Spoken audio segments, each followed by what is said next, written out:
open the discount window. That's how bad things are out there. Bernanke needs to focus on this. Alan Greenspan told everyone to take a teaser rate and then raise the rate 17 times. And Bernanke is being an academic. It is no time to be an academic. It is time to get on the Bear Stearns call. Listen, open the darn Fed window. He has no idea how bad it is out there. He has no idea.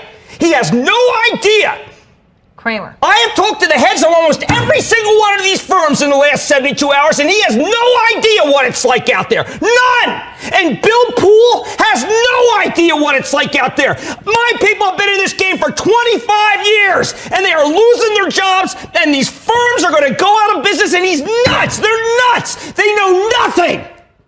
As you just saw, in 2007, former hedge fund manager, now TV personality, Jim Cramer, went on a very passionate rant about the current state of the economy and Wall Street. Transcripts provided by CNBC of a 2007 Fed meeting show that the central bank was concerned about the state of the economy, but none of them were predicting just how bad it was going to get. During this meeting, Atlanta Fed President Dennis Lockhart believed that the proper course of action was to let the economy work through the changes and correct itself over time, even mocking Cramer to his colleagues. 4 months later will be the start of one of the worst recessions the U.S. has experienced. Lasting several months, the Great Recession led to several economic hardships worldwide, with global unemployment peaking at 10%. During times of economic crisis, the Federal Reserve Bank and the federal government are often the two entities that receive the most criticism. Why is this exactly? Well, both the central government and the Federal Reserve have the tools necessary to help our economy when we are facing economic hardships. When we are facing economic hardships, people generally will look at this as the central bank or the federal government not doing their job. In this video review, we are going to see how the actions of the Federal Reserve or central bank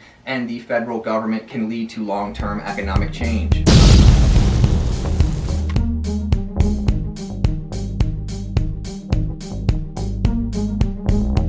How's it going, AP Macro class, and welcome back for another video review. Our video review today is going to focus on Unit 5, which is long-run consequences of stabilization policies. We're going to start off this video review by taking a look at fiscal and monetary policy. In Units 3 and 4, we saw how either fiscal or monetary policy could be used to either rev up or slow down the economy. Now we're going to take a look at how can fiscal or monetary policy lead to economic growth. Then we are going to move on to the Phillips curve and inflation. Yes, that does mean we are going to be introduced to another graph. This graph is going to show us the trade-off between inflation and unemployment in both the long run and the short run. After we talk about the Phillips curve, we are going to move on to money growth, deficit, and the national debt. We are going to take a look at the quantity theory of money and see what the relationship is between the money supply and the price level. Then we're going to take a look at what is the difference between a budget surplus and a budget deficit, and how national debt can affect economic growth, which will lead us into our last topic of discussion, which is going to be economic growth. We're going to take a look at the factors that lead to proper and healthy economic growth in an economy. Before we get started, remember, this is just going to be a review video. I am not going to touch upon every single term, definition, or concept that might be tested on the AP test. Be sure to keep up with your readings and some of those practice worksheets I've posted, because they will help fill in some of the gaps that these videos do not cover. To understand everything we are about to talk about, it is very important that you understand fiscal and monetary policy. Remember, we talked about fiscal policy in Unit 3 and monetary policy in Unit 4. So if you need a refresher, you can go back and watch those review videos. According to the business cycle, our economy can be in an expansionary gap, a recessionary gap, or at full employment. When we are outside of our full employment equilibrium, it is the job of the federal government and the central bank to bring us back to full employment. This can either be raising interest rates to slow down a fast-paced economy, or maybe even decreasing income taxes in order to increase consumer spending to stimulate a stagnant economy. We are even going to see that sometimes the actions of the federal government and the Federal Reserve are going to contradict one another's economic goals. Let's say that we are currently in a recessionary gap.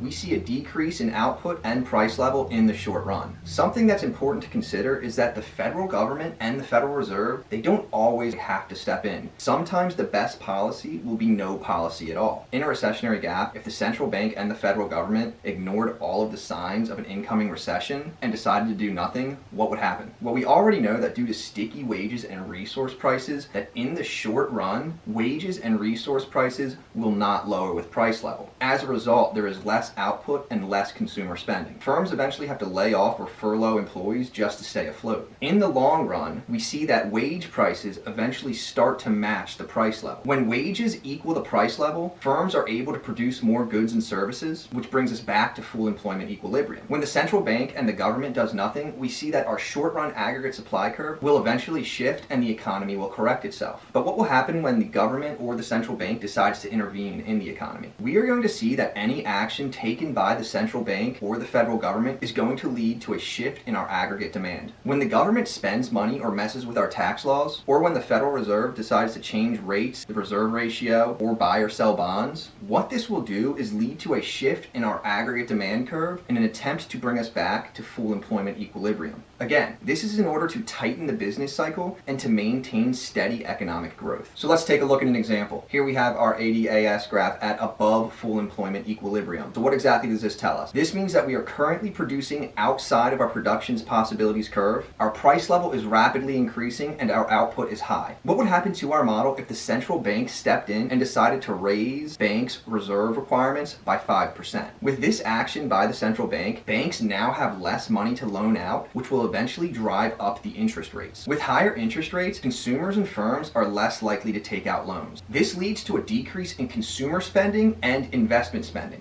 which leads to a leftward shift in our aggregate demand curve, bringing us back to full employment equilibrium. In our next example, you can see that we are currently at less than full employment equilibrium. What exactly will happen to our graph if the federal government decided to lower income taxes nationwide? Consumers will now have more disposable income, which will lead to more consumer spending. As a result, you will see our aggregate demand curve shift to the right, bringing us back to full employment equilibrium. As I mentioned earlier, the federal government and the central bank don't always see eye to eye. If the central bank believes that we are experiencing a lot of unanticipated inflation and the government is on a spending spree, they might increase rates to try and slow the economy down a bit and maybe discourage government borrowing and spending. Why exactly do expansionary policies lead to inflation? New Zealand economist William Phillips wondered just that. Phillips wanted to know what exactly was the trade-off between a strong economy and low inflation. In his research, Phillips created the Phillips curve, a macroeconomic model that is going to show the relationship between unemployment and inflation. Alright, so on your screen here you see that we have our Phillips curve. On our y-axis we have inflation. On our x-axis we're going to have unemployment. We have a downward sloping short-run Phillips curve and a vertical sloping long-run Phillips curve. Let's start with the relationship between inflation and unemployment in the short run. Looking at our graph, you can see that along our short run curve, the higher the inflation rate, the lower the unemployment rate. On the reverse, if unemployment starts to increase, inflation starts to decrease. Now onto our vertical long run curve. Our vertical long run Phillips curve is going to represent the relationship between unemployment and inflation in the long run. Well, since this curve is vertical, it shows that in the long run, there is no relationship. In the long run, unemployment is going to return to its natural rate regardless of the price level. On our long run Phillips curve, we are producing at the natural rate of unemployment. At the natural rate of unemployment, we are only seeing frictional and structural unemployment. There is no cyclical. Where the long run Phillips curve intersects with the short run Phillips curve is where people expect our economy to be at. To make this a little easier, I'm going to show you a Phillips curve alongside of an ADAS graph. So as you can see here, we have our ADAS model and our Phillips curve. Point A on both of these graphs is going to represent full employment equilibrium. When there is a shift in aggregate demand on our ADAS model, we are going to see movement along our short run Phillips curve. So if we are headed to a recessionary gap, what is going to change on our graphs? On our ADAS model, we are going to see that aggregate demand is going to shift left. But what's going to happen to our Phillips curve? As I mentioned, anytime there is a shift in aggregate demand, we are going to see movement along the short run Phillips curve. Point B on both of our graphs represents an economy in a recessionary gap or below full employment equilibrium. Our ADAS model shows low output with a decrease in price level, while our Phillips curve shows high unemployment paired with low inflation. If we are experiencing a growing economy, our graphs are going to look a little different.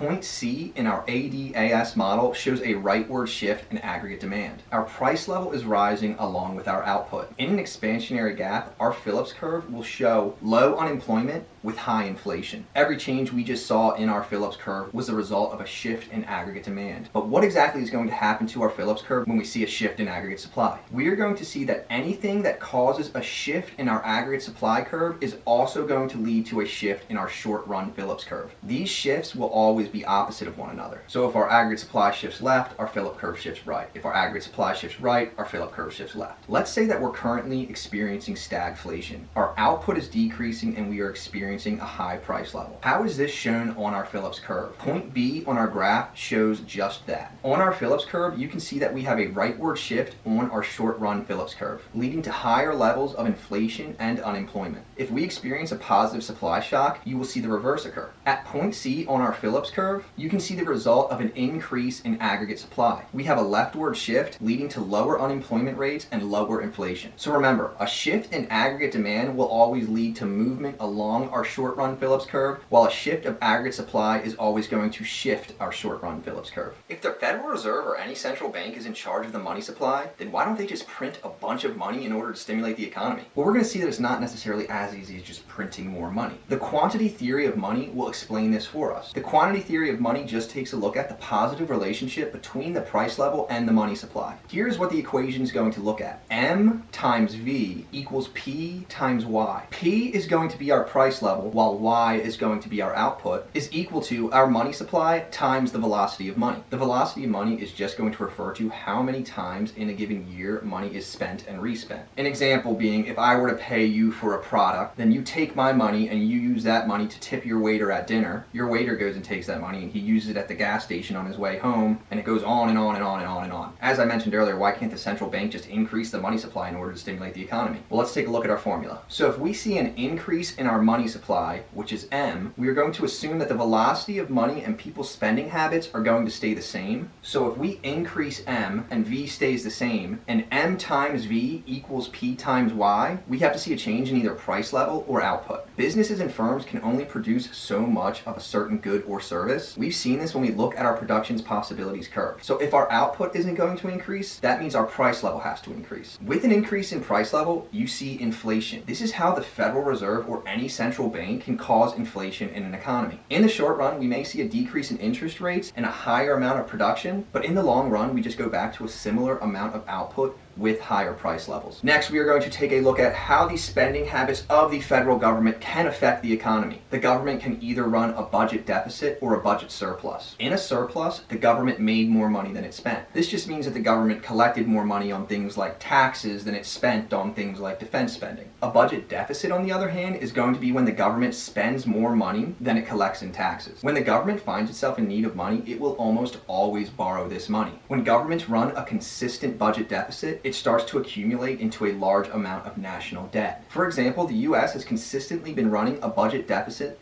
since our last surplus in 2001. How does this mass accumulation of government debt affect the economy? An increase in government borrowing leads to an increase in the demand for loanable funds. This leads to an increase in real interest rates. Higher real interest rates are going to lead to a decrease in investment spending, and it's also going to lead to a decrease in interest-sensitive consumer spending. So these are things like buying a house or buying a new car. A decrease in both C and I leads to a decrease in aggregate demand, which leads to less output. This is just going to be the whole idea of crowding out that we talked about in our Unit 4 video. And on top of all of that, the government is going to have to pay interest on all of the loans it takes. And our last topic for our Unit 5 review is going to focus on economic growth. When dealing with economic growth, GDP per capita is going to be an important term to understand. GDP per capita is simply going to be the real GDP divided by the population. This allows us to show the strength of an economy without population being a factor. If GDP per capita is increasing, we can confidently say that our economy is strengthening. When talking about economic growth, we are going to welcome back our old friend, the ADAS graph. In the past, we have seen that a shift in aggregate demand generally leads to an opposite shift with our short-run aggregate supply in the long run. This brings our economy back to full employment equilibrium. But what happens when businesses and firms start to invest in their capital goods? We see a similar shift in our aggregate demand curve, leading to increased price levels and output in the short run. Now here's where things are going to get a little interesting.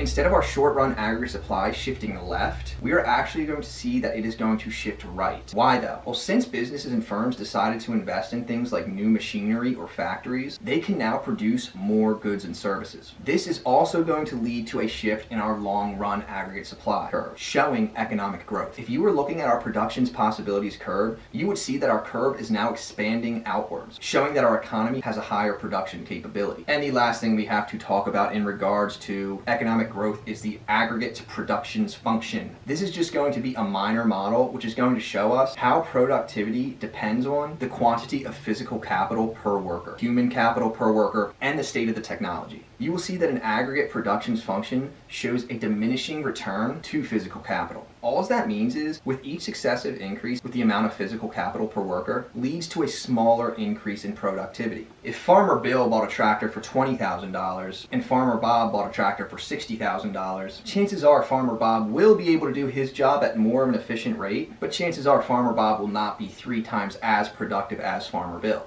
Alright, so that does it for our Unit 5 video. Up next, the FRQ. Good luck.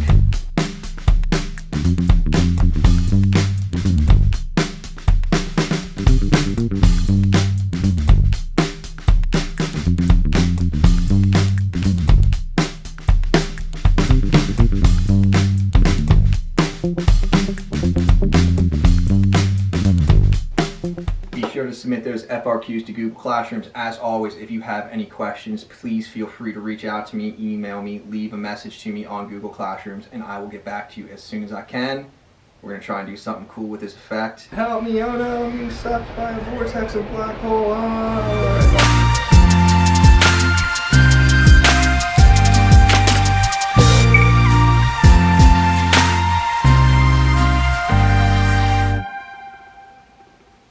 Gotta make sure I look good out there. Showtime, baby.